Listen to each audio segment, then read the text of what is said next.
शिवादिनंदन जय जय नेमी निरंजन वाला जय जय शिवादिनंदन। प्रभु नेमिनाथ भगवान का इतिहास, उनकी प्रतिमा गिरनार पर कैसे प्रतिष्ठित हुई उसका इतिहास। प्राचीनतम प्रभु जी का इतिहास। प्राचीनतम मतलब इस जम्बूद्वीप के भारत क्षेत्र के पिछली 24वीं तीसरे तीर्थंकर भगवान सागर तीर्थंकर को केवल ज्ञान प्राप्त हुआ था। एक बार प्रभु का चौमासा उज्जैनी नगरी में था। वहाँ पर प्रभु का समवसरण की रचना हुई। उनके देशना सुनने के लिए अनेक पशु पक्षी मानव आदि आए थे। उस समवसरण में उज्जैन के राजा नरवाहन भी आए। प्रभु की देशना सुनने के बाद राजा ने सागर तीर्थंकर से सवाल पूछा, हे प्रभु, मेरा मोक्ष कब होगा? इस पर प्रभु ने उत्तर दिया कि अगली 24वीं के 22वें तीर्थंकर बाल ब्रह्मचारी श्री नेमिनाथ भगवान के शासन काल में तुम्हारा मोक्ष होगा। अपने भविष्य को जानकर, आने वाले कल को जानकर राजा को वैराग्य उत्पन्न हुआ और प्रभु के पास जाकर दीक्षा ली। दीक्षा के बाद उत्कृष्ट आराधना साधना करने लगे। समय के अनुसार आयुष्य पूरी होते ही उनका जीव 5वें देवलोक में 10 सागरोपम आयुष्य वाले इंद्र बने और यहाँ सागर तीर्थंकर अनेक जगह अनेक जीवों को प्रतिबोध देते देते विचरण करते करते चंपापुरी के महान उद्यान में समवसरे।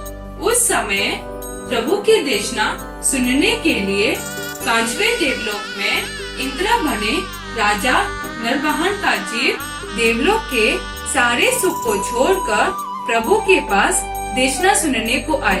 प्रभु की देशना समाप्त होने के बाद इंद्र ने फिर से वही प्रश्न किया, हे स्वामी, मेरे इस भव सागर का कभी अंत होगा या नहीं? हे प्रभु, मेरा मोक्ष कब होगा? इस पर प्रभु ने इंद्र महाराज को विस्तार से उत्तर दिया, हे ब्रह्मदेव, अब आने वाली अवसर पिनी में श्री अरिष्टनेमि नामक 22वें तीर्थंकर होने वाले हैं। उनके वर्धत नामक पहले गंधर्व पद को प्राप्त करके भव्य जीवों का बोध करा के सर्व कर्मों का श्रेय करके रेवतगिरी यानी गिरनार पर परम पद को प्राप्त करेंगे। यह निसंशय बात है। प्रभु से अपने बारे में ऐसे वचन सुन आनंद विभोर हुए। ब्रह्मानंद सागर प्रभु को आदर पूर्वक वंदन कर देवलोक में जाते हैं। ब्रह्मानंद देवलोक में जाकर अहोभाव से सोचते हैं कि मेरे अज्ञान रूपी अंधकार का छेदन करने वाले, मुझे भव सागर से तारने वाले श्री नेमि निरंजन की उत्कृष्ट रत्नों की मूर्ति बनाकर उनकी भक्ति द्वारा मेरे कर्मों का श्रेय करो। देव के इस भाव के साथ 12 योजन तक जिनकी क्रांति फैली, ऐसे अंजन स्वरूपी प्रभु की प्रजमय प्रतिमा द्वारा 10 सागरोपम तक रोज शाश्वत प्रतिमा की तरह संगीत नृत्य आदि त्रिकाल उपासना करते हैं। इस तरह श्री नेमिनाथ प्रभु की भक्ति उत्तम भाव से करके वहाँ से आयुष्य पूर्ण किया और अनेकों अनेक भाव को प्राप्त करके अंत में श्री नेमिनाथ प्रभु के समय पुण्यसा नामक राजा बने। कालक्रम से एक कोई अवसर पर नेमि प्रभु रचित समवसरण में विराजमान होकर कहते हैं कि यह पुण्यसा राजा पूर्व भाव में स्वयं भराई हुई मेरी मूर्ति को 10 सागरोपम काल तक भक्ति के प्रभाव से गंधर्व पद प्राप्त करके मेरे वर्धत नामक पहले गंधर्व बनेंगे और शाश्वत सुख का उपभोग करेंगे। प्रभु की ऐसी मधुर वाणी सुन उस समय ब्रह्मानंद उठकर परमात्मा को नमस्कार कर कहते हैं कि मैं आज भी पूछता हूँ और मेरे पूर्वजों इंद्रों ने भी भक्ति से उनकी उपासना की है। प्रभु आपके बताने पर ही इस प्रतिमा की प्राचीनता का और अशाश्वत का पता चला है।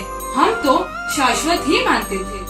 उस समय प्रभु कहते हैं कि हे इंद्र, तिछलोक की तरह देवलोक में अशाश्वती प्रतिमा नहीं होती। इसलिए आप इस प्रतिमा को यहाँ ले आओ। प्रभु की आज्ञा से इंद्र शीघ्र ही उस मूर्ति को ले आए। कृष्ण महाराज ने हर्ष से पूजा करने के लिए वह मूर्ति प्रभु से ले ली। सुर, असुर और नरेंद्र श्री नेमिनाथ प्रभु को वंदन कर उनके मुख से रेवचल गिरी का महात्म्य सुनने लगे। प्रभु कहते हैं कि यह रेवचल गिरी पुंडरी गिरिराज का पंचम मुख्य शिखर है, जो कल्पवृक्ष आदि उत्तम वृक्ष से लिपटा हुआ है। यह भव्य तीर्थ हमेशा भव्य जीवों का प्रक्षालन करता है। इसके स्पर्श मात्र से ही हिंसा के पाप दूर हो जाते हैं। सभी तीर्थ की यात्रा के फल को देने वाले इस गिरनार के दर्शन और स्पर्श मात्र से ही सर्व पाप नाश हो जाते हैं। इस तीर्थ पर आकर जो न्यायोपार्जित धन का सदुपयोग करते हैं, उन्हें जन्मों जन्म संपत्ति की प्राप्ति होती है। जो यहाँ आकर भाव से जिन प्रतिमा की पूजा करते हैं, वे शाश्वत मोक्ष सुख को प्राप्त करते हैं। इस तीर्थ पर रहे वृक्ष और पशु पक्षी भी धन्य और पुण्यशाली है। देवता, ऋषि, सिद्ध पुरुष, गंधर्व आदि हमेशा इस तीर्थ की सेवा करने को आते हैं। गिरनार तीर्थ पर रहे हुए गजपत कुंड आदि अन्य कुंडों का अलग अलग प्रभाव है, जिसमें मात्र 6 महीने स्नान करने से लोगों के बहुत से रोग दूर हो जाते हैं। इस प्रकार बाल ब्रह्मचारी श्री नेमि निरंजन के मुख से गिरनार तीर्थ की महिमा सुनी। सब लोग आनंदित हो गए। तब वहाँ पर उपस्थित श्री कृष्ण प्रश्न करते हैं कि हे परम करुणा सागर, यह प्रतिमा जो मेरे प्रासाद में स्थापित करवानी है, वह कितने समय तक रहेगी और इसके बाद इसकी पूजा कहाँ होगी? प्रभु कहते हैं कि जब तक द्वारिका पूरी रहेगी, तब तक यह प्रतिमा आपके प्रसाद में पूजी जाएगी। इसके बाद कांचनगिरी पर देवताओं द्वारा पूजी जाएगी। मेरे निर्वाण के 2000 वर्ष बाद अंबिका देवी की आज्ञा से उत्तम भावनावल रतनसार नामक श्रावक एक गुफा में से प्रतिमा को रेवतगिरी के प्रसाद में विराजमान कर पूजा करेंगे। बाद में 1,03,250 वर्ष तक यह प्रतिमा वहाँ पूजी जाएगी और उसके बाद वहाँ से अदृश्य हो जाएगी। उस समय दुष्म काल छठा आरा आरंभ होते ही अधिष्ठायिका अंबिका देवी उस प्रतिमा को पातालोक में अन्य देवताओं के साथ पूजेगी। यह था नेमिनाथ प्रभु की प्रतिमा जी कैसे बनी और भरवाई उसका इतिहास।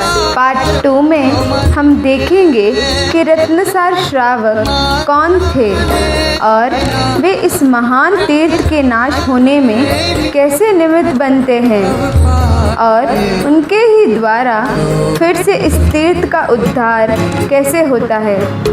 भगवान तू गिरनारे वसो, नेम तू गिरनारे जैने वसो।